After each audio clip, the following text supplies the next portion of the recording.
अस्सलाम वालेकुम दोस्तों, अल अब्बास टीवी में खुश आमदीद।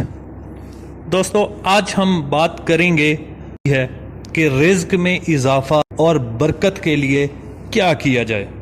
परवरदिगार आलम ने कुरान मजीद फुरकान हमीद में इरशाद फरमाया, और जो कोई अल्लाह से डरता है अल्लाह उसके लिए मुश्किल से निजात का रास्ता पैदा कर देता है और उसे वहाँ से रिज़्क देता है जहाँ से इसे गुमान भी नहीं होता।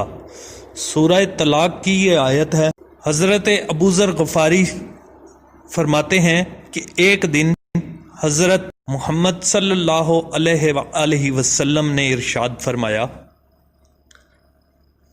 मैं एक ऐसी आयत के बारे में जानता हूँ जो इंसानों के तमाम मसाइल हल कर सकती है। इसके बाद सूरह तलाक की ये आयत तिलावत फरमाई और मुतअद्दिद बार इसकी तिलावत फरमाई। एक और जगह पे हज़रत मोहम्मद सल्लल्लाहु अलैहि वसल्लम से मनकूल एक और हदीस में आया, जो भी ज़्यादा से ज़्यादा इस्तिग़फ़ार करेगा खुदावंद आलम उसकी हर परेशानी को कुशाइश में और तंगी को आसाइश में बदल देगा और उसे वहाँ से रिज़्क अता फरमाएगा जहाँ से उसे गुमान भी नहीं होता। इसका मतलब ये हरगिज़ नहीं है कि इंसान कुरानी आयात का विर्द करते हुए अल्लाह की तरफ से रिज़्क के मिलने का इंतज़ार करे, बल्कि तकवा और परहेज़गारी का मकसद ही मुसलसल सही और कोशिश करना है। सही और कोशिश के बावजूद अगर किसी के लिए रिज़्क नहीं मिल रहा है तो उस वक्त खुदावंद आलम ने कुशाइश की ज़मानत दी है।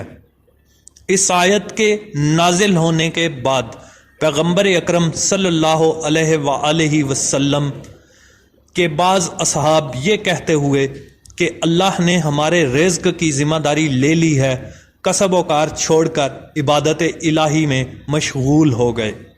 पैगंबर अकरम हज़रत मोहम्मद सल्लल्लाहु अलैहि वसल्लम को जब इसका इल्म हुआ तो उन्होंने उनसे फरमाया, जो भी ऐसा करेगा उसकी कोई दुआ कबूल नहीं होगी, लिहाजा तुम्हें चाहिए कि दुआ के साथ सही और कोशिश जारी रखें। पैगंबर अकरम हज़रत मोहम्मद मुस्तफ़ा सल्लल्लाहु अलैहि वसल्लम ने फरमाया, जो मुझे माँ बाप के साथ नेकी और सिला रहमी की ज़मानत दे, मैं उसे मालो दौलत और उम्र में इजाफे और रिश्तेदारों के दिलों में इसकी निस्बत मोहब्बत की ज़मानत दूंगा।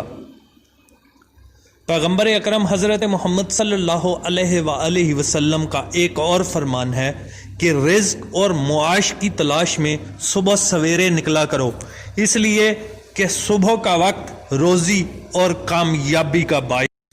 हज़रत इमाम जाफ़र सादक अलैहिस्सलाम फरमाते हैं, सिलाए रहमी इंसान को खुश अखलाक और सखी बनाती है, साथ नफ्स को पाक, रिज़्क और उम्र में इजाफा करती है। सदक़ल्लाहुल अज़ीम।